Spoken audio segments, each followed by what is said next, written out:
Bonjour à tous et bienvenue dans ce Career Talk du Cercle Afrique qui portera sur la thématique du Development Consulting. Je suis Babacar Seck, je suis président du Cercle Afrique de Sciences Po Alumni. Le Cercle Afrique, c'est un groupe au sein de Sciences Po Alumni qui rassemble tous les anciens de Sciences Po à travers le monde qui sont intéressés par le continent africain, qu'ils y soient basés ou non. Nos activités se centrent sur trois piliers: la communauté, mettre les gens en relation, les conférences, échanger sur des sujets d'actualité critiques pour le continent africain, et troisièmement, la transmission qui nous réunit aujourd'hui, c'est de faire le lien entre les générations pour permettre aux nouvelles générations justement d'aller plus vite, plus fort, plus loin que les anciennes générations en partageant les expériences, en partageant les vécus. Et donc aujourd'hui, nous aurons l'occasion de bénéficier justement d'une question de la part de deux anciens de Sciences Po. Et donc je vais laisser mon collègue au sein du Cercle Afrique, Ariles, les présenter. Voilà, à toi la main, Ariles. Très bien, merci beaucoup Babacar pour ces quelques mots d'introduction. Alors, moi je m'appelle Ariles Aitlarbi, je suis comme Babacar membre du board du Cercle Afrique et responsable entre autres des sujets de transmission. Et l'idée aujourd'hui justement, c'est de pouvoir donner à ceux que ça intéresse, et on sait qu'ils sont nombreux à Sciences Po, des insights sur les métiers de ce qu'on appelle de façon un peu large le Development Consulting, en essayant de vous présenter des profils à la fois différents en termes de seniorité, de parcours, de spécialisation, pour pouvoir répondre à vos questions. Donc, on en a nous-mêmes un certain nombre pour guider le débat, mais n'hésitez pas tout du long à prendre la parole si vous le souhaitez. Je crois qu'il y a un système de Q&A où vous pouvez demander la parole, donc n'hésitez surtout pas. Alors, peut-être pour commencer par dire quelques mots sur nos invités de ce soir, que j'aimerais commencer par remercier pour prendre de leur temps. Alors, Khadi, toi, tu es diplômé de Sciences Po de la PSIA en International Development et tu as commencé ta carrière chez Dalberg Advisors où tu es aujourd'hui Project Manager. Et Amaury, sauf erreur de ma part, toi, tu as plutôt un parcours en finance et stratégie et tu es à la fois passé par l'Agence française de développement, McKinsey, avant de décider de fonder Ocan Partners, qui est une structure à mi-chemin entre un cabinet de conseil et une banque d'affaires. Euh, alors, je vais peut-être vous laisser vous présenter peut-être un petit peu plus en détail, à la fois du côté peut-être académique, puisqu'on a à la fois un public d'étudiants et de jeunes professionnels, et puis d'expliquer un peu les chemins de carrière qui vous ont amené là où vous en êtes aujourd'hui. Khadi, tu veux peut-être commencer? Merci Ariles. Merci beaucoup pour l'invitation. Je suis toujours très contente et very excited à chaque fois que j'ai l'opportunité de discuter avec des alumni ou des étudiants de Sciences Po. Je pense que j'ai passé les meilleures années de ma vie, en tout cas pour l'heure, à Sciences Po. Donc, toujours un plaisir. Du coup, oui, effectivement, moi, c'est Khadi Mariam Dieye. Je suis sénégalaise et j'ai fait mon parcours académique principalement à Sciences Po, en commençant par le collège universitaire et j'avais fait le programme Europe-Afrique. Je faisais partie d'ailleurs de la toute première promotion du programme Europe-Afrique et par la suite, j'ai fait effectivement PSIA, donc le Master en International Development. Et voilà, j'avais beaucoup aussi bougé, hein, un peu comme la plupart des étudiants, voyager à Stockholm pour ma troisième année, revenir, faire le Maroc, quelques autres pays, revenir à Dakar, etc. Et voilà, donc après la graduation, je pense juste quelques mois après, j'ai rejoint Dalberg, à l'époque comme analyste. Et ça fait bientôt 4 ans, donc ça fera 4 ans en novembre. Actuellement, je suis project manager et je travaille sur une diversité de sujets, agriculture, industrialisation, mais également santé. Et voilà, disons que c'est une diversité de parcours, comme dans beaucoup de cabinets de conseil. Voilà, bon, je pourrais revenir sur beaucoup de ces choses-là, mais je m'arrête là pour l'instant. Très bien. Et peut-être Hadi, avant de passer la main à Amaury, quelque chose que je voulais quand même signaler à l'audience, et je parle sous votre contrôle à tous les deux, mais je crois que un des leviers qui t'a permis justement d'entrer dans le monde du development consulting, c'est justement le programme de mentorat du Cercle Afrique, où à l'époque, justement, tu avais été mentoré par Amaury, c'est ça?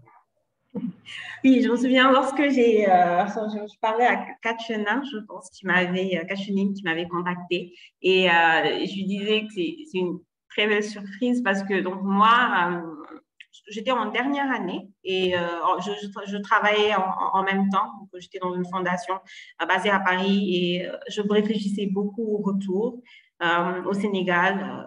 Donc voilà, j'étais pas trop dans le cercle de ceux ou celles qui voulaient coûte que coûte rester en France pour un moment avant de repartir. Et donc, assez naturellement, j'ai commencé à regarder ce qu'il y avait, etc. Et je me souviens d'avoir reçu un mail de Babacar qui introduisait un peu le mentorat, qui parlait voilà, des avantages, du fait qu'on a quand même l'opportunité d'être mis en lien avec un ancien. Et je me suis dit, ou une ancienne, donc je me suis dit, bon, pourquoi pas? Dans tous les cas, là, j'essaie j'essaie de rendre mon profil plus attractif, j'essaie de comprendre les tenants et aboutissants de certains métiers qui m'intéressent, y compris le conseil et d'ailleurs assez spécifiquement le development consulting. Et c'est là qu'ils m'ont mis en lien avec Amaury. Et je me souviens que la première fois, je suis allée le voir à Auchan.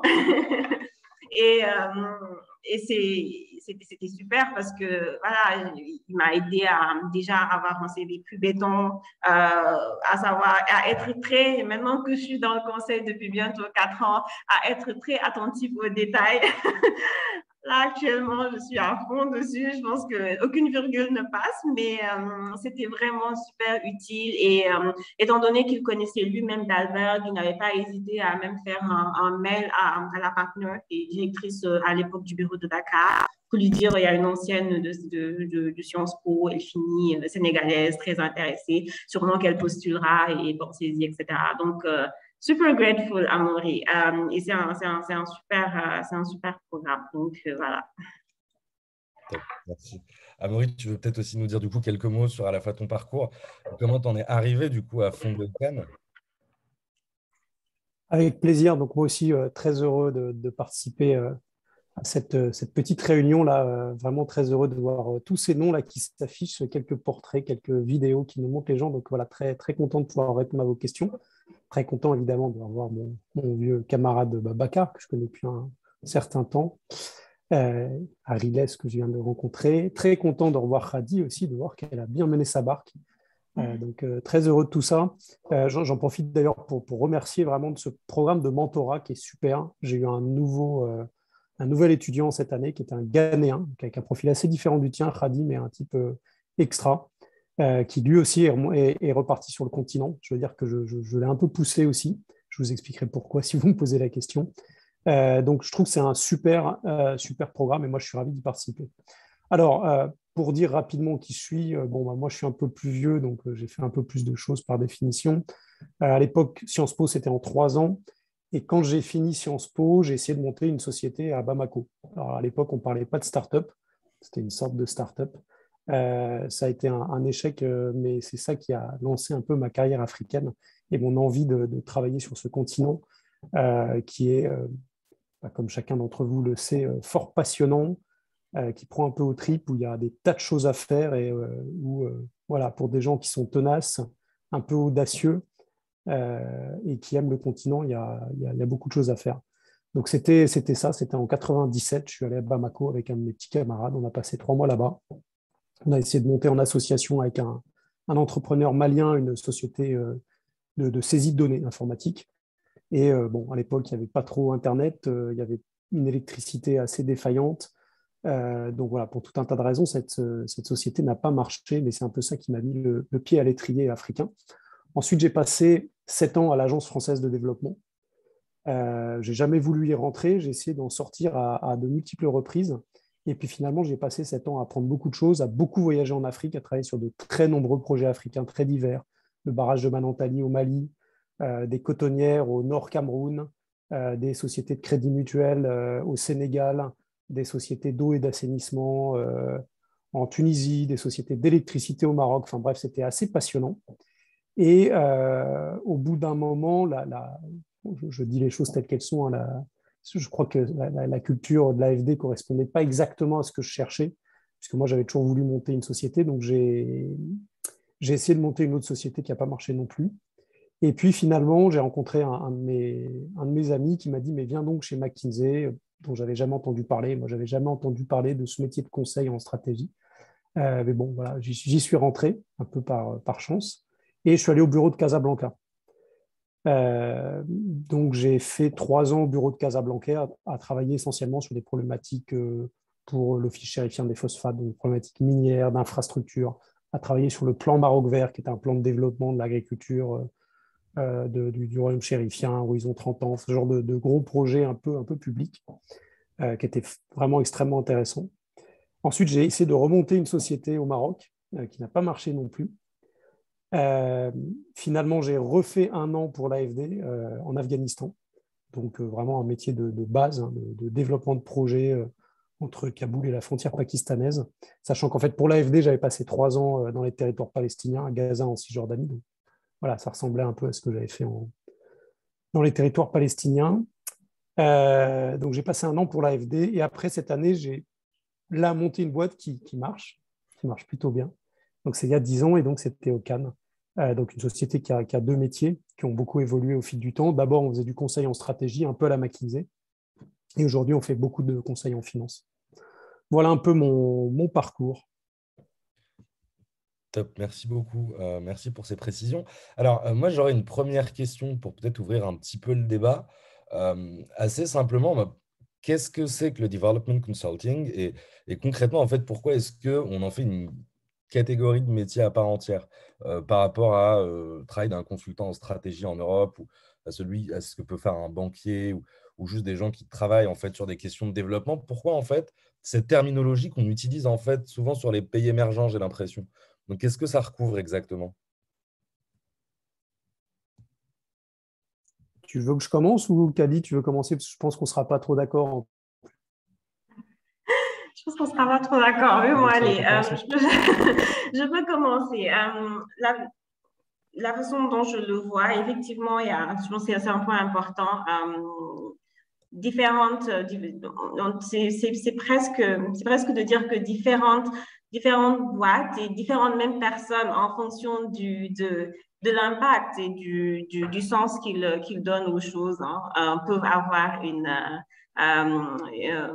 des points de vue différenciés. Donc voilà. Maintenant, nous concernant, si je prends d'Albert, la façon dont la grande différence entre le development consulting et donc même le management consulting standard dans d'autres cabinets, c'est d'abord c'est l'approche, c'est les sujets. Donc, quand je dis sujets, c'est les thématiques. Alors, je commence par de façon très ramassée. Donc, je reste sur ces 2 cadrans et il y a quelque chose peut-être aussi autour des pays eux-mêmes ou des types d'entités. Donc, l'approche, ce n'est pas une approche, disons, assez standard et standardisée. Je donne l'exemple toujours d'une entreprise qui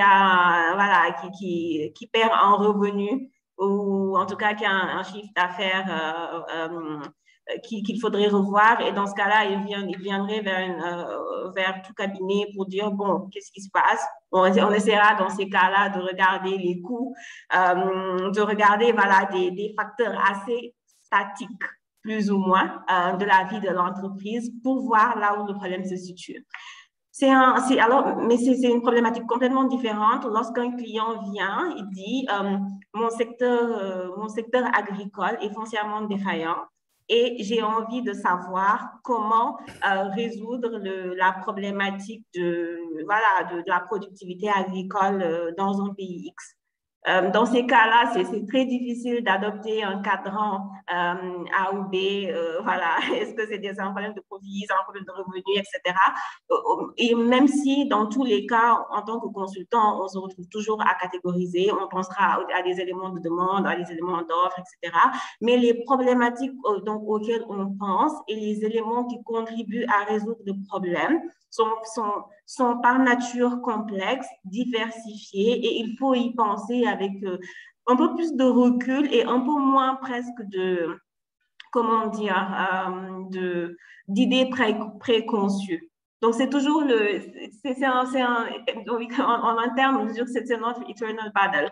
On essaye toujours d'être très éditorial, d'être très structuré dans tout, mais en même temps, à un moment, on s'arrête et on dit, OK, qu'est-ce qui est relativement un peu trop complexe et qui fait qu'il faut qu'on pense le sujet différemment. Donc, ça, c'est un peu c'est une longue explication, mais juste pour dire que dans l'approche, il y a quelque chose peut-être d'assez différent. Et ça se voit d'ailleurs beaucoup, par exemple, je prends d'Alberg, les types d'études de cas qu'on fait pour les gens qui veulent rejoindre sont différents aussi des études de cas un peu standards de certains cabinets. C'est pour refléter un peu ces différences dans l'approche. La deuxième, comme je le disais, la deuxième catégorie, c'est par rapport au sujet et surtout au sujet et à l'objectif final. Généralement, nous, on travaille avec tout type d'entités, donc des entreprises privées comme des États et des institutions internationales. Mais le dénominateur commun de tout cela, c'est qu'il faut qu'il y ait une réflexion autour du potentiel à impact, du potentiel d'impact que nos interventions peuvent avoir. Donc, au-delà de juste aider une entité à avoir plus de profit, à cause ou grâce à des interventions X ou Y, c'est de penser aux bénéficiaires finaux. Donc, généralement, c'est vraiment les externalités au niveau du pays, d'entités spécifiques, etc., enfin, de catégories vulnérables. Voilà, c'est vraiment cette réflexion autour de l'impact qui est un peu cross-cutting, donc vraiment le long en fait de nos réflexions sur des sujets quels qu'ils soient. Généralement, c'est un peu moi, ma façon en fait d'aborder le development consulting, vraiment autour des approches et des sujets, gardant en ligne de mire la particularité des pays en développement qui souvent sont les pays les plus concernés.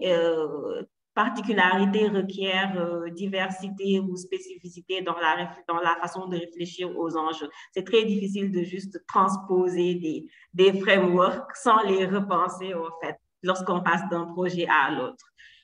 Voilà, je pense que je m'arrête là pour l'instant et je laisse Amaury peut-être rebondir au regard de son expérience bien plus vaste et dans des cadres bien plus diversifiés. Bon, Kady a dit des choses tellement brillantes que du coup, je me sens un petit peu... je me demande ce que je vais pouvoir raconter. Moi, je n'ai pas l'impression de faire du conseil en développement, si ce n'est que en fait, tout conseil vise à aider un client, quel qu'il soit, à développer ses affaires au sens très large, que ce client soit un ministère, un gouvernement.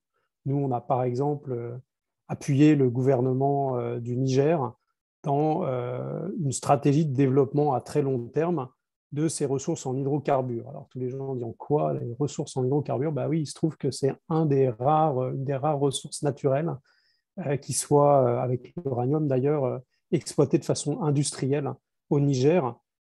C'est une source budgétaire assez cruciale, du moins si le gouvernement décide de les utiliser de la bonne façon pour mettre en place, voilà, ça peut avoir des impacts sociaux très importants.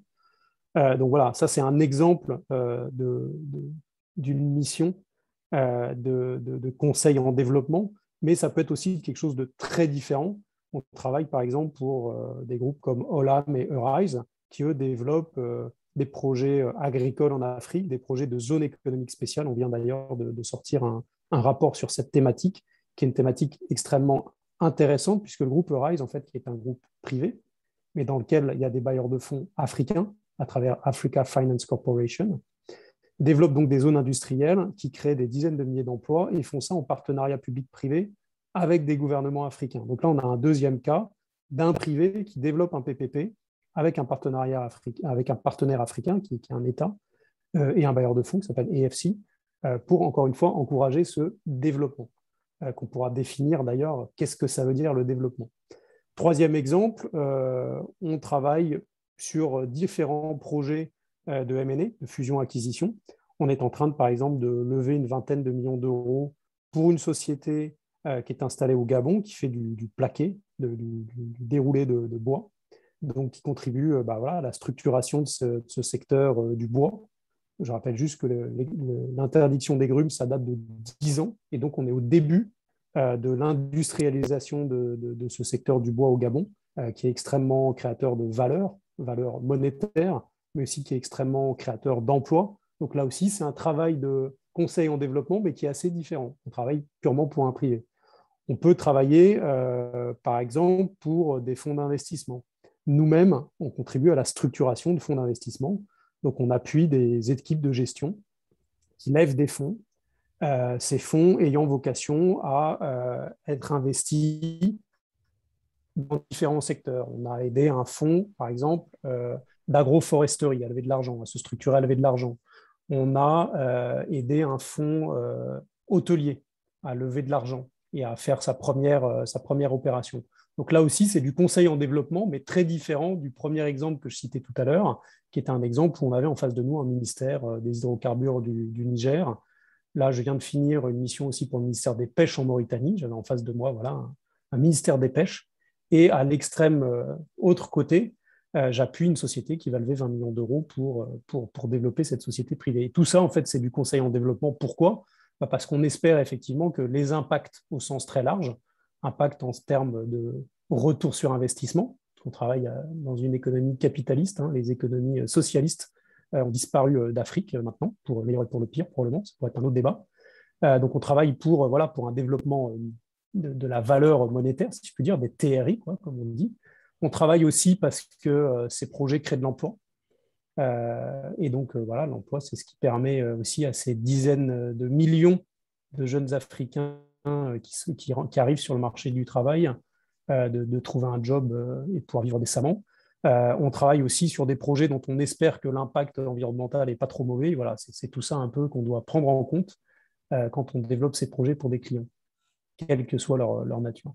Sachant que chez nous, les clients, c'est à 95% des clients privés, mais que beaucoup de ces clients privés inscrivent leurs projets dans des partenariats publics-privés, que ce soit dans les infrastructures, dans les zones économiques spéciales, dans des projets d'énergie, etc. Et je m'arrête là. D'accord. Mais alors, merci à tous les deux pour ces réponses. Je vois qu'effectivement, tu faisais bien de dire au départ, Amaury, que, alors elles sont peut-être pas complètement antagonistes, mais elles recouvrent sans doute pas les mêmes réalités, les mêmes projets, le même type de clientèle. J'en profite pour dire à l'audience, il ne faut vraiment pas hésiter à poser vos questions maintenant. Je vais peut-être en avoir une dernière avant d'ouvrir le débat, donc n'hésitez pas sur le chat. Alors, moi, peut-être vraiment rapidement, en quelques mots, pour toi, Amaury, et puis dans un autre sens pour toi, Kadi, tu rebondissais beaucoup, Amaury, sur ton expérience avec le secteur privé, que ce soit sur du conseil d'entreprise ou alors sur le fait d'accompagner des bailleurs de fonds à déployer des capitaux sur le continent. Dans quelle mesure est-ce que ce que tu vois aujourd'hui, ce sont des pratiques où plutôt d'ailleurs côté bailleur de fonds, où il y a une vraie logique qui est une logique de marché, c'est-à-dire où les gens, comme tu disais, vont vraiment chercher à faire du TRI sur des investissements qui ont un vrai potentiel, versus le fait de déployer du capital, mais où en face, on sait qu'il n'y a pas forcément toujours les sociétés qu'on aimerait, il n'y a pas forcément toujours le niveau de maturité qu'on aimerait, mais où on est obligé, parce que c'est aussi ça le développement, c'est d'injecter des capitaux. Et peut-être pour toi, Kadi, dans un angle un petit peu plus public, quelle articulation tu vois en fait entre tes clients publics, notamment gouvernementaux, et le rapport qu'ils ont avec justement les bailleurs de fonds internationaux, qui vous payent et dans quelle mesure est-ce que parfois il n'y a pas des intérêts un peu contradictoires? Voilà, c'était un peu mes deux dernières questions sur chacun peut-être de vos périmètres avant d'ouvrir le débat. Bon, c'est une question qui est compliquée. J'espère qu'à part Babacar, il n'y a pas trop de représentants de Proparco et de la AfD dans la salle, sinon je vais me faire gronder. Moi, je pense que il est assez urgent finalement que cette aide au développement cesse. C'est une sorte de truc extrêmement bizarre d'un point de vue géographique et historique, qui est autant d'argent externe, exogène, qui viennent se déverser dans des économies, qu'elles soient africaines, qu'elles soient asiatiques ou autres. Et donc, c'est une sorte d'anomalie historique à laquelle j'ai participé pendant 7 ans, donc je ne crache pas complètement dans la soupe. Mais effectivement, je pense qu'il est assez urgent que ce soit des Africains qui investissent dans leur propre économie, dans leur propre avenir, dans leur propre société, ce qui n'interdit pas d'ailleurs à des investisseurs étrangers, publics ou privés, de venir investir. On a bien en France des Allemands, des Chinois et des Américains qui viennent investir. Mais bon, le cœur des investisseurs, enfin, il y a des investisseurs de grande taille en France qui sont capables d'investir dans des infrastructures. C'est vrai que je suis très agréablement surpris. Là, je viens de la Côte d'Ivoire où j'étais la semaine dernière, très agréablement surpris de voir des nouvelles générations de développeurs de projets, d'infrastructures, d'acteurs vraiment africains qui travaillent aux meilleures normes internationales, aux meilleurs standards internationaux et qui sont capables aujourd'hui, notamment dans le cadre de partenariats avec des étrangers, de monter des projets d'infrastructure, d'énergie, des projets assez complexes. Et moi, je pense que c'est vraiment ça l'avenir. La deuxième chose, c'est que c'est réjouissant de voir au Sénégal le Fonds 6 qui commence à investir dans les projets structurants pour le pays, que c'est plus simplement la SFI, Proparco, le FMO ou je ne sais qui. Et ça, je pense aussi, c'est l'avenir de voir des gros fonds de pension au Nigeria, au Ghana, en Afrique du Sud, qui ont les moyens d'investir à très long terme dans les infrastructures qui vont être structurantes pour l'avenir de leur pays. Donc pour moi, c'est vraiment ça l'avenir. Bon, là, on parle de l'Afrique, donc parlons de l'Afrique, mais c'est aussi le cas en Amérique latine ou en Asie. C'est vraiment ça l'avenir, que des investisseurs locaux, qui soient individuels, sociétés, fonds de pension, CNPS, enfin les fonds de retraite publics de la Côte d'Ivoire, du Sénégal, etc., puissent vraiment investir dans ces projets et voilà, enfin, façonner l'avenir de l'Afrique grâce aux Africains, quitte à ce que nous-mêmes, moi je suis français, je puisse y participer. Je ne sais pas si mon propos est très clair. Non, je te remercie, je pense que c'était très clair. Et peut-être de ton côté, qu'a dit du coup l'imbrication entre tes clients publics et les bailleurs de fonds et le regard que tu portes sur la chose? Bien, merci. Juste un petit recul. Parce que tu m'entendais quand je parlais, moi, de la grande différenciation que j'ai, voilà, en tout cas, des grandes caractéristiques que j'ai quand je parle de development consulting. À aucun moment, par exemple, je n'ai parlé de l'acteur. Par exemple, je n'ai pas positionné, ça doit être État et bailleur de fonds. Justement parce que d'ailleurs, moi, avec un peu de recul, enfin, moi, j'ai beaucoup travaillé dans le secteur public et souvent dans des projets pour lesquels l'idée était surtout de booster en fait, la capacité du secteur privé à être levier de changement. Même sur les programmes nationaux, si je prends le plan Sénégal émergent sur leur phase 2, il y avait tout un débat autour de comment est-ce qu'on fait monter le niveau des investissements privés. Et moi, c'est cette intersection-là entre ce que le secteur privé veut, ce qui existe actuellement, ce que l'État est capable de mettre en place comme levier, réforme, etc., pour booster ses investissements et in fine les externalités que ça aura à la fois directes et indirectes sur les populations. Je pense que c'est là que c'est passionnant. Je suis souvent les projets de type voilà, bailleur lambda qui a X millions et ils veulent faire un programme un peu typique, enfin, that's not the most exciting. C'est pas, en tout cas, c'est pas là où souvent j'ai le plus de, où je me sens le plus aboutie dans les réflexions que je suis en mesure de faire. Donc ça, c'était juste en parenthèse, disons, pour aussi qu'il n'y ait pas peut-être un sentiment de clivage, mais voilà, juste pour dire qu'en tout cas, à Dalberg, il y a beaucoup de réflexions autour justement de du secteur privé et comment on peut davantage se positionner comme des acteurs d'appui au secteur privé, comme moteur de changement. Et peut-être un dernier exemple sur ça, on avait sur la Tanzanie, on avait toute une chaîne de valeur sur l'huile de tournesol qui était vraiment à l'état, comment dire, avec beaucoup de potentiel, mais latent. Il n'y avait pas beaucoup d'investissement là-dessus. Et l'idée, c'était de travailler avec un acteur privé qui était intéressé par la chaîne, mais qui n'avait pas encore tout ce qui était nécessaire pour pouvoir investir. De travailler ensemble, de développer des business cases solides, de dire, voilà, voici les impacts financiers, économiques, sociaux, etc., pour que, in fine, l'État mette en œuvre des réformes clés qu'il fallait, y compris en termes de baisse de TVA, etc. Et après, tu vois, maintenant, c'est un secteur qui emploie plus de personnes, etc. Donc, l'idée pour nous, c'est vraiment toujours cela. Maintenant, parenthèse fermée, pour revenir à ta question, je pense que, alors, entre clients gouvernementaux, bailleurs de fonds, la vision que j'en ai, c'est que à tout moment du projet, enfin, quand on travaille sur des projets de ce type, il est vraiment important de garder la dynamique, ce qu'on appelle ownership. Je sais pas, en fait, à la fin de la journée, enfin, on ne peut pas aussi se dire, et c'est parfois c'est des décisions difficiles à prendre, parfois il y a beaucoup de tiraillements et il faut aussi être à la fois politiquement correct pour pouvoir être écouté, mais quand même rester sur des convictions qui pour nous font sens. C'est pas toujours facile, mais il est important qu'on sache que voilà, c'est des pays qui veulent, qui ont des préférences en termes de où un investissement X ou Y devrait aller. C'est des bailleurs qui parfois doivent être coordonnés et qui ne le sont pas. Donc, qui travaillent sur différents domaines, un peu à genre, beaucoup d'investissements qui viennent à tenter et les acteurs étatiques sont un peu perdus et on ne sait pas vraiment comment rendre les choses cohérentes. En fait, je pense que pour moi, la grande articulation, c'est vraiment c'est ce point-là autour de l'honnêteté qu'on peut avoir, en fait, et dire, ben, ça doit être des process pour lesquels les pays se sentent à l'aise.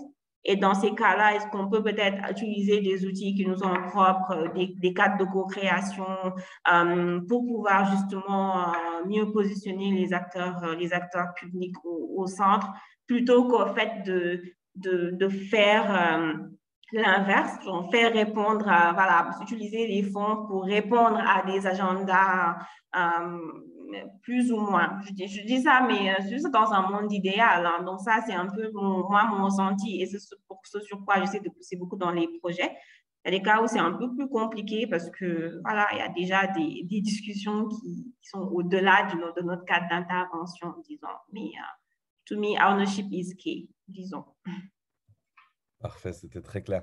Alors, je vais tout de suite passer aux questions du public et j'aimerais peut-être en ramasser plusieurs d'un coup, qui sont en fait des questions qui sont toutes liées à l'insertion professionnelle. Alors, Kadi, on demande à quelle agence, quel bureau d'Albert tu es précisément. Si je ne dis pas de bêtises, tu es basé à Dakar, c'est bien ça? Oui, désolée, je cherchais mon chargeur. Donc, alors moi, oui, j'ai toujours été basée au bureau de Dakar. Euh, bon, c'était un choix, disons, un peu plus facile parce que voilà, étant sénégalaise, ayant de la famille à Dakar, je pense que voilà, j'avais postulé pour Dakar parce que logistiquement et pour un tas d'autres raisons, disons, personnelles, c'était juste plus commode. Mais j'ai eu à faire beaucoup de missions en dehors. Donc, il y a quand même une dynamique de cross-staffing assez intéressante qui fait que j'ai eu à travailler avec le bureau de Nairobi et donc actuellement, j'ai passé du temps avec eux. J'ai travaillé aussi tout en étant avec des partenaires du bureau de Dakar, mais sur des projets au Bénin, en Éthiopie, au Rwanda, etc. Donc, disons que je suis basée à Dakar, mais je travaille parfois sur des thématiques hors Sénégal. Très clair. Et du coup, toujours les autres questions sur l'insertion, et sentez-vous libre de répondre tous les deux. C'est que globalement, donc, on nous dit, on connaît d'Albert, ou en tout cas, c'est un acteur qui a de la visibilité, mais qui sont les autres acteurs? Alors, j'ai envie de commencer par répondre au Cannes, mais ce sera sans doute pas le seul dont on pourra parler. Une autre question que Pierre nous pose, c'est de savoir s'il y a des boîtes en particulier qui sont des red flags pour de jeunes actifs, donc des endroits où il faudrait peut-être éviter d'aller. Et une dernière question, peut-être toujours sur les sujets de recrutement, c'est un peu les compétences techniques qui sont requises. Donc, pour récapituler un peu, voilà quels sont les grands noms de la place. Y a-t-il des endroits où il faut absolument éviter de mettre les pieds? Et quelles sont les compétences qui sont peut-être attendues au niveau junior? Kadi, tu veux que je commence? Amaury, tu veux peut-être commencer? Alors, moi, je vais commencer par les red flags. Donc, je vais vous donner le nom des boutiques. Il ne faut absolument pas aller. Donc, notez bien. Non, je plaisante. Je pense que ce qui est important, en fait, avant d'aller dans quelque endroit que ce soit, c'est d'appeler, et aujourd'hui, c'est très facile de le faire quand même avec LinkedIn, ou de contacter des gens qui y travaillent et de leur poser un certain nombre de questions relativement simples qui, à mon sens, sont les suivantes. Un, est-ce que tu apprends des choses? Est-ce que tu es hyper challengé ou pas?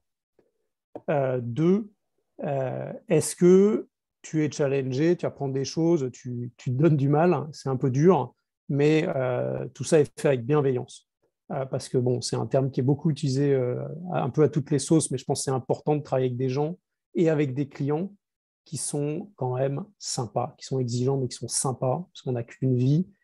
Et du coup, voilà, bosser avec des gens qui ne sont pas très recommandables ou pas très sympathiques, ce n'est pas agréable. Ça ne veut pas dire que c'est toujours le monde des bisounours, mais en tout cas, voilà, je pense que c'est une question qui doit être posée. La troisième question, c'est voilà, est-ce que ce que je fais a du sens? Alors, le sens n'est pas le même pour tous. Il y en a qui aiment le fric, qu'ils aillent dans des endroits où on fait plein de fric. Il y en a qui ne crachent pas sur l'argent parce qu'ils savent qu'à la fin, on ne vit pas d'amour et d'eau fraîche. Mais c'est vrai que travailler sur des projets dont on sait qu'il va avoir un impact positif en termes de création d'emplois, en termes de faire avancer un peu le schmilblick sur ce continent, c'est important. Donc voilà, en tout cas, les red flags, je pense que vous les aurez en appelant les gens, en les contactant, et ils vous diront les choses. Si vous... Voilà, nous, on a plein de gens qui appellent nos jeunes associates, et on encourage, moi, quand je reçois un CV, que je présente au CAN, après, je dis aux gens, mais écoute, tu sais, moi, je suis patron, donc je ne suis pas le meilleur pour répondre aux questions. Appelle donc mes associés et eux, ils te diront comment ça se passe au jour le jour. Et je pense que c'est plus convaincant. Voilà, j'ai répondu à cette question. Je t'en laisse une autre, Kadi, pour ne pas monopoliser la parole. Oui, et peut-être moi, un élément que j'ajouterais à tes questions, c'est au-delà effectivement, est-ce que tu te fais challenger? Est-ce que tu as la latitude de challenger? Enfin, ça semble assez évident que partout, on est plutôt dans des cadres démocratiques où tout le monde peut s'exprimer, mais c'est important d'avoir ce sentiment de cette culture de, disons, en tout cas, à minima de hiérarchie limitée, quoi. C'est important, surtout en tant que consultant, toute notre valeur réside dans notre capacité à challenger des idées, à réfléchir de manière critique sur les enjeux qui sont posés sur la table, quel que soit le secteur parfois et quelle que soit l'expérience qu'on a dessus. Donc, c'est important d'avoir ce sentiment-là. Donc, du coup, peut-être, alors, Agnès, si je ne me trompe, l'autre question, c'était sur les autres consulting firms qu'il y a au-delà de Dalberg sur le développement, c'est ça?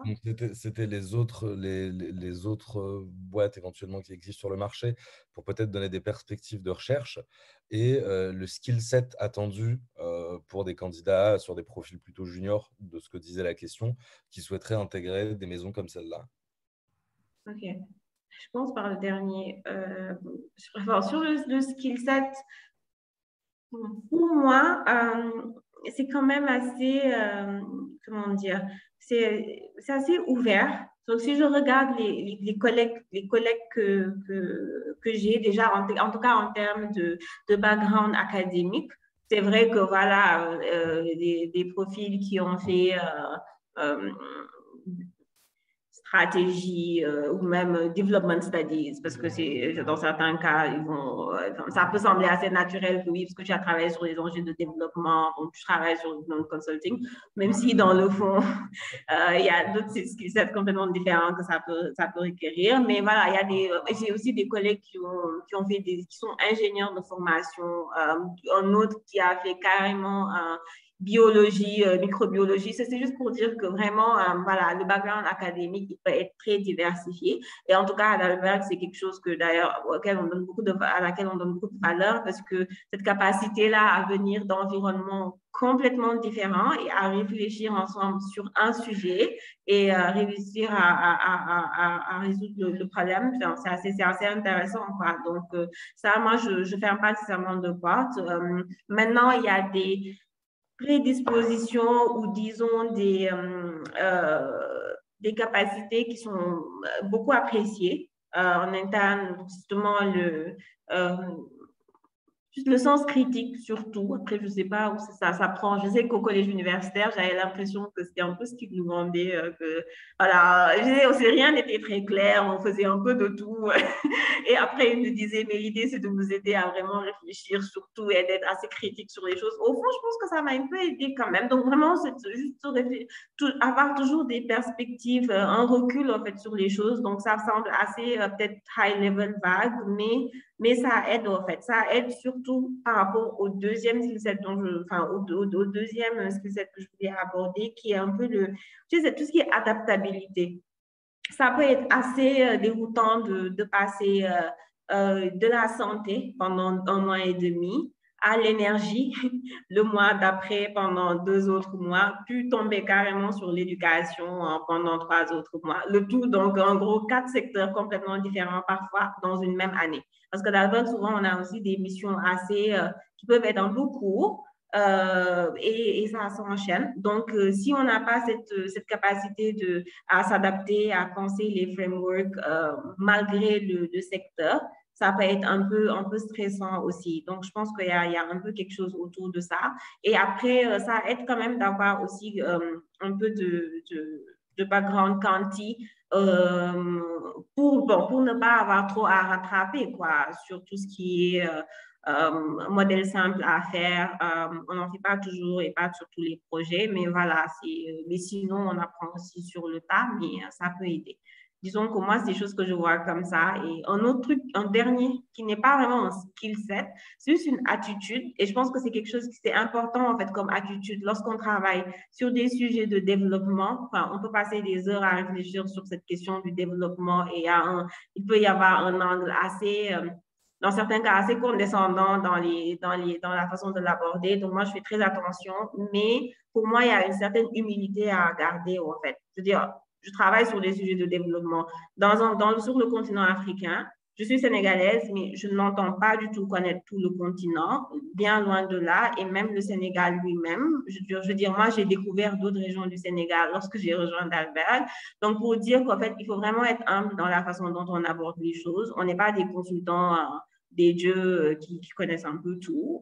Bien au contraire, parfois, les clients connaissent mieux leur secteur que nous, et c'est à juste valeur, à leur juste valeur. Mais voilà, rester humble tout le long du process, tout en ayant confiance quand même sur les tools, les outils qu'on a en tant que consultant pour aider à résoudre les problèmes. Du coup, pour moi, c'est ça. Et je ne sais pas trop pour les autres cabinets de conseil. Je dirais juste que généralement, moi, la différence que je vois sur Dalberg, c'est plus sur ce qu'on ne fait pas que ce qu'on fait d'ailleurs.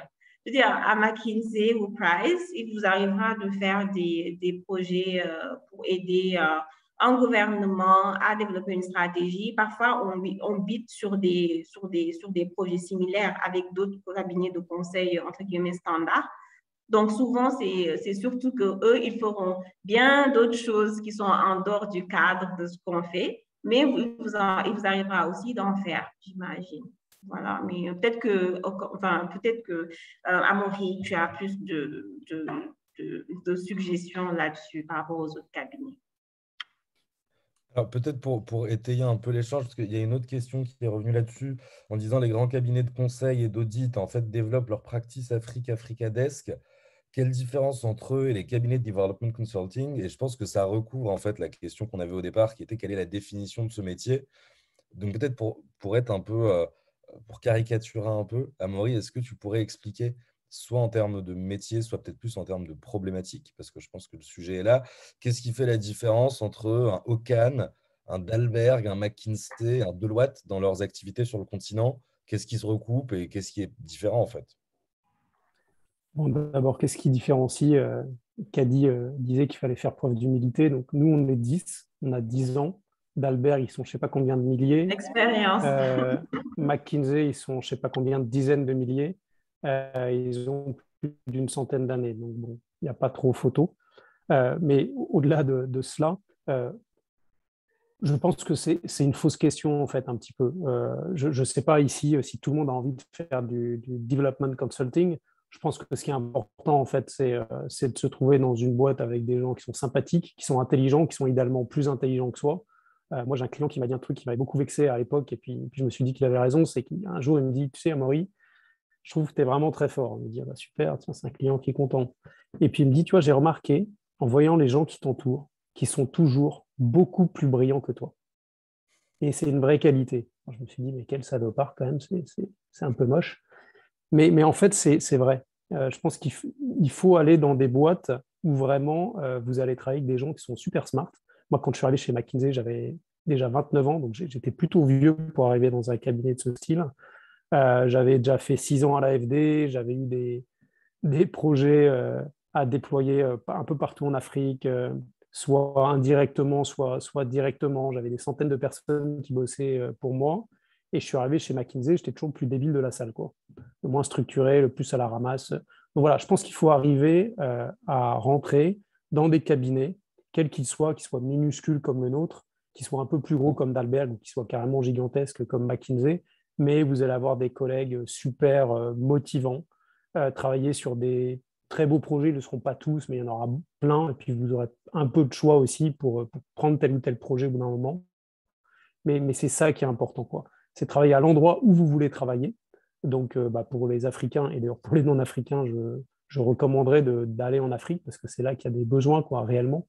Je pense que quand on est Camerounais, ou Ivoirien ou Sénégalais, c'est bien d'aller travailler à la défense, mais je pense qu'il y a beaucoup, beaucoup de besoins sur le continent et il y a besoin que cette élite revienne. Euh, donc voilà, c'est aller à l'endroit où vous voulez aller à un endroit où vous allez être super challengé. Et après, que ce soit McKinsey, BCG, Dalberg ou même Ocan, je pense que c'est une fausse question, quoi. Il me semble, hein, en tout cas. Très clair, très clair. Et je peux juste arriver très Bien sûr, rapidement. bien sûr.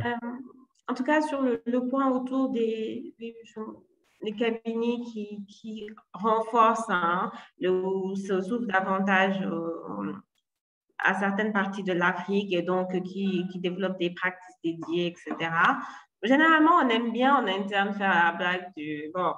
En gros, là, on fête nos 20 ans ce mois-ci. Et donc, pendant 20 ans, disons, L'Aveugle a surtout travaillé donc, sur des sujets ou thématiques, disons, voilà, soit appuyer les gouvernements sur des questions de transformation, travail du secteur privé pour faire bouger certaines lignes, etc. Et en fait, on se retrouve avec beaucoup mine de rien, avec quand même 18, 20 ans donc, d'expérience sur ce sujet, avec des partenaires, des gens qui sont dans le monde entier, dans nos autres bureaux, qui ont travaillé sur ça de façon assez intensive. Et ça fait que donc assez naturellement, en comparaison avec ces autres cabinets qui se positionnent actuellement pour essayer de renforcer leur practice Afrique, on savait qu'une chose qu'on est capable de dire, je ne sais pas how relevant, si c'est très pertinent, mais c'est qu'effectivement, on travaille dessus pendant très, très, très longtemps et que du coup, on a échoué, parfois essayé, réessayé, et qu'on a peut-être des façons de faire et une connaissance fine du contexte. Ça, je dis ça comme ça, mais enfin, après, il y a plein de choses que je peux challenger, mais voilà, si ça peut aider. Parfois, le temps que le cabinet en question a passé à travailler sur des sujets qui vous intéressent peut être aussi un proxy pour comprendre dans quelle mesure c'est un cabinet qui s'y connaît. Enfin, si c'est quelque chose qui vous intéresse. Top, très clair. Alors, il y a une question qui était passée, qui a été posée un peu plus haut, et beaucoup de gens en fait demandent aujourd'hui sur les missions que vous voyez, sur les projets, que ce soit à la fois d'un côté les sujets digitaux et d'un autre les sujets peut-être plus ESG, slash environnement au sens très large, qui aujourd'hui en fait structure quand même pas mal de dynamiques sur des marchés plus matures.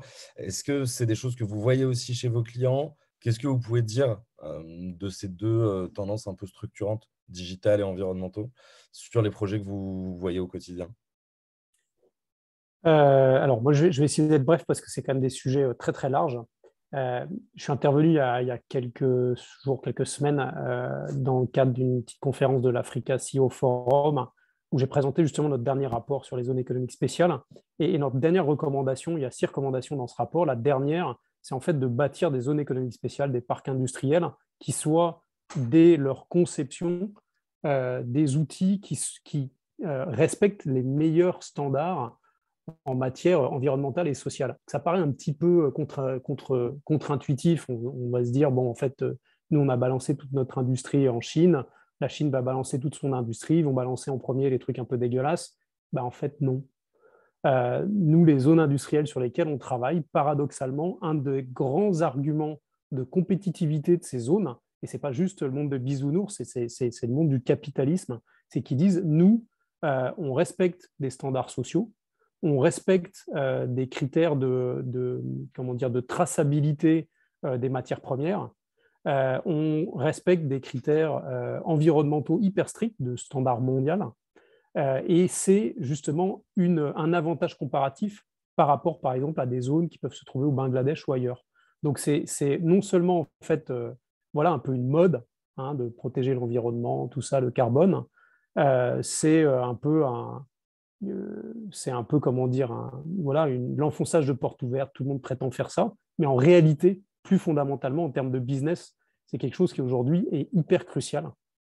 Je vais prendre un deuxième exemple, l'exemple par exemple de l'huile de palme. Aujourd'hui en Europe, tout le monde dit l'huile de palme c'est horrible. Bon, il se trouve que c'est l'huile qui est consommée de façon très basique par une bonne partie des Africains, puisque tout simplement, ça ne coûte pas très cher, c'est facile à produire et c'est très adapté au climat.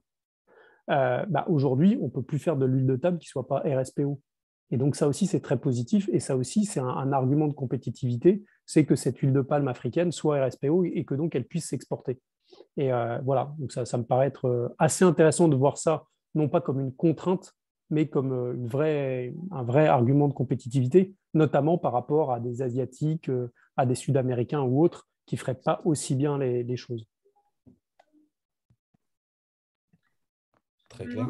Oui, je n'ai pas beaucoup à ajouter. Je pense que c'est vraiment en étroite ligne. En interne, nous avons depuis quelque temps, on appelle ça un climate lens. Donc, en gros, dans tout projet, hein, même lorsque c'est un projet qui, de prime abord, semble n'avoir pas grand-chose à avoir ou pas grand impact sur lequel réfléchir en lien avec les enjeux de durabilité ou spécifiquement de climat, on essaie d'adopter un climate lens. C'est-à-dire que nous, sur le long du processus d'implémentation du projet, donc dans la phase même du lancement du projet, la réflexion autour du cadre d'analyse, les recherches, etc., on se dit, mais dans quelle mesure est-ce qu'on peut penser en fait aux impacts climatiques différenciés effectivement en fonction du projet et qu'est-ce que cela signifie in fine pour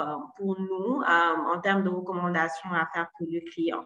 Et généralement, c'est jamais juste voilà, une recommandation tombée de nulle part ou qui n'aura aucun impact ou aucune cohérence avec le business model du client, mais c'est des choses qui vont venir renforcer en fait justement la réflexion autour de la compétitivité assez positivement d'ailleurs. Donc, c'est quelque chose qu'on intègre. Il y a toute une équipe d'ailleurs qui sont nos Climate Lens Advisors. Donc, quand on est dans des projets, c'est des gens qui peuvent rebondir, nous aider dans la réflexion là-dessus. Très clair. Merci beaucoup. Alors, Amaury, si je ne dis pas de bêtises, tu vas bientôt devoir partir. Alors, moi, j'aurais peut-être une dernière question pour toi avant que tu nous quittes.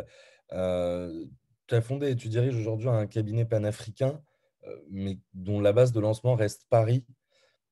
Est-ce que ce n'est pas un peu contre-intuitif aujourd'hui? Alors, de plus en plus de gens font le choix d'aller directement sur le continent. Est-ce que tu pourrais peut-être nous expliquer aujourd'hui, est-ce que c'est plutôt un avantage, plutôt un handicap et pourquoi?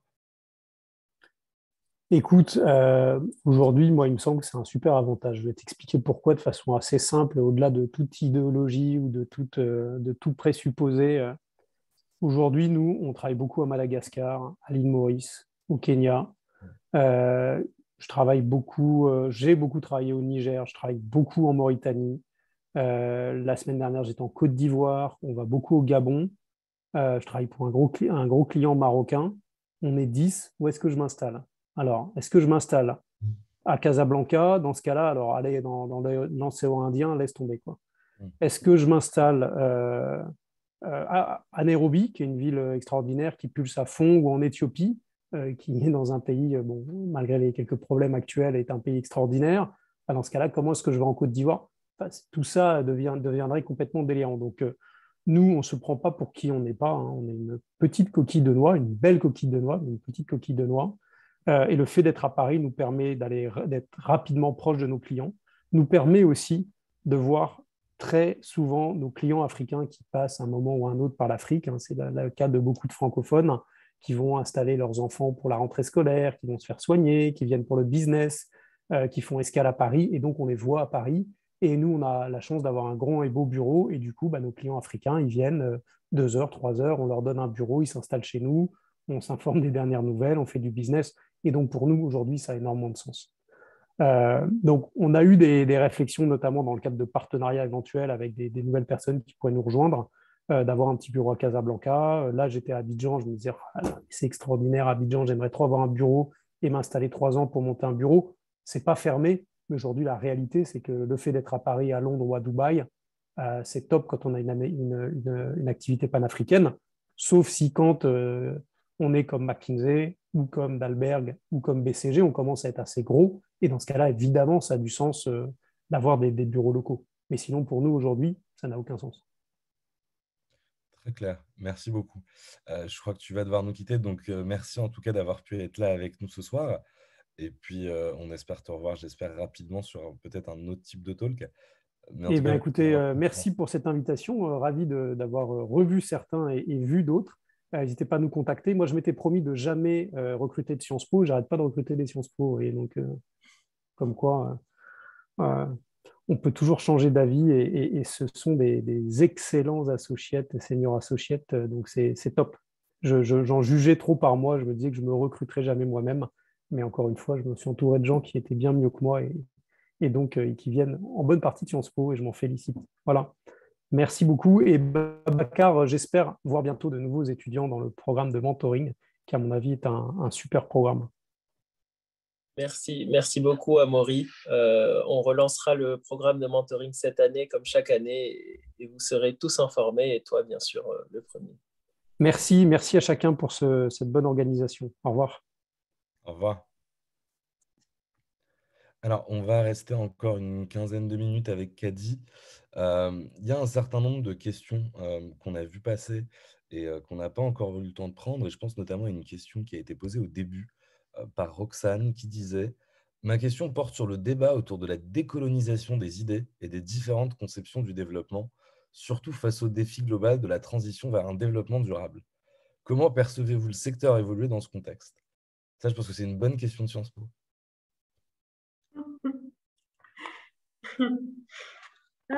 Bon, ok. Le secteur, je m'imagine que je suis en train de parler du secteur du conseil. Hein? Ok. Bon, c'est vrai, c'est une vraie question. Et parfois, nous, on le sent un peu parce qu'on a quand même des bureaux pas juste sur le continent. On est aussi présent, voilà, à Londres, comme à New York, etc. Et parfois, même lorsqu'on est staffé entre nous dans un projet sur des sujets de développement, avec d'autres bureaux, on se pose parfois ces questions-là au fond, enfin, quel est ce vers quoi nous allons au final, hein? Quelle est cette réflexion qu'on a autour de l'impact? Quel impact est-ce qu'on pense arriver à avoir actuellement?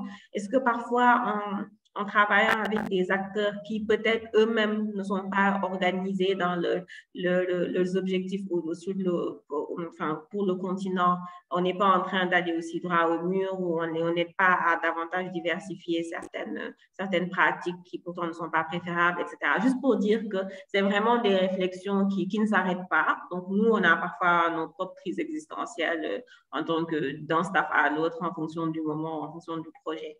Maintenant, pour moi, il est très important, comme je disais un peu plus tôt, que lorsqu'on est sur quel que soit le projet, que ce soit les États ou en tout cas le bénéficiaire, le client final, soit celle qui aide à vraiment définir où on va. En fait, ça ne doit jamais être un copie-colle de réflexion ou perspective ou framework de voici voilà, ce que le changement, ce à quoi le changement doit ressembler. Ça doit toujours être une dynamique de co-création avec les gens pour pouvoir, in fine, remettre un lot de recommandations, suggestions, de next steps qui soient clairement alignés avec ce que les acteurs qu'on est supposé appuyer veulent. Moi, je donne un exemple. J'ai une fois travaillé sur un projet de renforcement de tout ce qui était formation professionnelle sur les métiers du solaire. Justement parce qu'il y a un grand boom en lien à la fois avec les priorités de l'État et aussi le mix énergétique croissant. Donc, il y a tout un intérêt pour la formation des acteurs. Mais je n'avais aucune légitimité à positionner en fait un changement, une théorie du changement qui fasse sens sans les acteurs autour, le secteur privé national, les acteurs au sein du ministère, etc. Donc, mon rôle au final, c'était plus de jouer ce cadre, de faire ce cadre de facilitation-là pour aider dans la réflexion finale plutôt que de me positionner en donneur de leçons ou productrice de contenu qui ne soit ni associé à ce que les acteurs veulent. Ou autre. Pour moi, en tout cas, c'est comme ça que je le vois, c'est de toujours se demander comment est-ce qu'on peut être inclusif et prendre en compte les besoins des acteurs comme porte d'entrée plutôt que l'inverse. Je ne sais pas si ça répond au point. J'ai essayé de ne pas être trop philosophique aussi quand même, parce que cette question peut aller assez donc, un peu dans plusieurs sens, mais c'est un peu ma conviction de base. Non, mais c'est très clair et je te remercie. Alors peut-être une question un peu plus pratique, mais qui, je pense, a son importance quand on est en train de faire des choix de carrière. C'est Jefferson qui nous demandait l'équilibre vie pro, vie perso chez les consultants et ton expérience peut-être là-dessus. Ah. Alors, comment dire?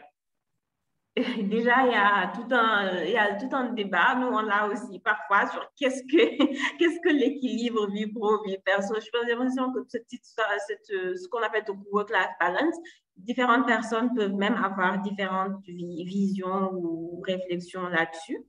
Moi, je connais des collègues qui effectivement vont travailler jusqu'à une certaine heure et parce qu'ils ont des enfants ou qu'ils ont d'autres préoccupations, vont log off assez tôt pour prendre en charge ces choses-là, mais revenir en ligne plus tard parce qu'ils ont l'impression d'être beaucoup plus calmes tard le soir quand il n'y a personne à la maison.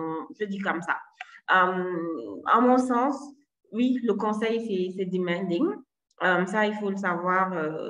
Et même lorsqu'on est junior, il y a aussi quand même le learning curve, il est assez important que tu arrives dans une boîte où, comme disait Amaury, parfois tu as l'impression que tout le monde est un peu plus intelligent pour une raison ou une autre. Au fond, c'est pas le cas, mais vous vous rendrez compte qu'après, mais on a donc ce sentiment-là qu'il faut qu'on performe pour se mettre à niveau et être en mesure de délivrer. Et il y a beaucoup de choses à apprendre parce que c'est une nouvelle culture, c'est des façons de faire différentes, c'est des outils différents, etc. Donc, assez naturellement, on met des heures. Moi, j'ai ma première année, oui, j'avais l'impression d'avoir quand même des heures assez très longues, maintenant que j'y repense. Jusqu'à aujourd'hui, je pense que aussi, moi, j'ai fait des paliers. Donc, parfois, j'étais beaucoup plus dans l'exécution des missions, donc là, un peu junior, associé, etc. Maintenant que je manage des projets, il y a toujours cette tension-là parce qu'il y a les équipes et il y a les impératifs de réflexion autour de ce que le client veut, ce que le partenaire ou directeur de mission ou directrice de mission veut, ce qu'on est en mesure de délivrer avec les équipes. Donc, il y a aussi beaucoup de tensions ici et là, hein, pas toujours négatives, mais voilà, juste cette réflexion-là qui peut aussi, ça prend beaucoup de notre temps. Mais moi, le seul conseil que je donnerais, donc j'en finis là, c'est de se faire nous-mêmes notre routine. C'est-à-dire que quel que soit le projet, moi, la façon dont je le vois, c'est qu'il y a des jours où ce sera difficile, mais tant que ce n'est pas tous les jours dans le même projet, ça va. Mais le moment où pendant 2 mois, tu es sur je ne sais pas combien d'heures, chaque jour, là, il y a un problème, peut-être dans le scoping du projet, dans la façon dont les choses sont structurées, etc. Donc, il y a aussi un mythe parfois qu'il faut défaire, quoi. Parfois, il y a juste des enjeux purement organisationnels qu'il faut régler pour que les équipes se sentent mieux. Mais oui, vous passerez quand même pas mal de temps au bureau à faire des slides. Désolée, je pense. Top. Écoute, merci Kadi pour tes réponses à toutes ces questions. Merci d'avoir pris le temps. Je pense qu'on arrive peut-être au bout de la session. Merci à vous tous qui vous êtes rendus disponibles ce soir. J'espère que vous avez trouvé ça intéressant. Si vous avez des feedbacks, n'hésitez pas à nous les faire parvenir. On est toujours extrêmement preneurs. Par ailleurs, comme le disait Babacar, on va bientôt relancer notre programme de mentorat. Donc, s'il y en a qui sont intéressés, il ne faut pas hésiter à vous manifester. C'est toujours avec grand plaisir de notre côté. Et puis, nous, de notre côté, on espère vous revoir rapidement sur d'autres de nos événements. Babacar, je ne sais pas si tu veux dire un mot de clôture. Je voulais remercier tous les participants parce qu'on a remercié les intervenants, mais c'est important aussi de remercier ceux qui ont pris le temps de venir assister à cet événement. J'espère qu'il a répondu à vos attentes. Il faut savoir que le Cercle Afrique, c'est aussi une organisation participative. Donc, si vous avez des sujets de Career Talks à suggérer, n'hésitez pas à nous les envoyer via nos réseaux sociaux, sur LinkedIn ou dans le groupe WhatsApp. On les considérera et on essaiera de les inclure dans notre planning. Voilà. Donc, merci à tous et bonne soirée. Excellente soirée à tous. Merci. Au revoir.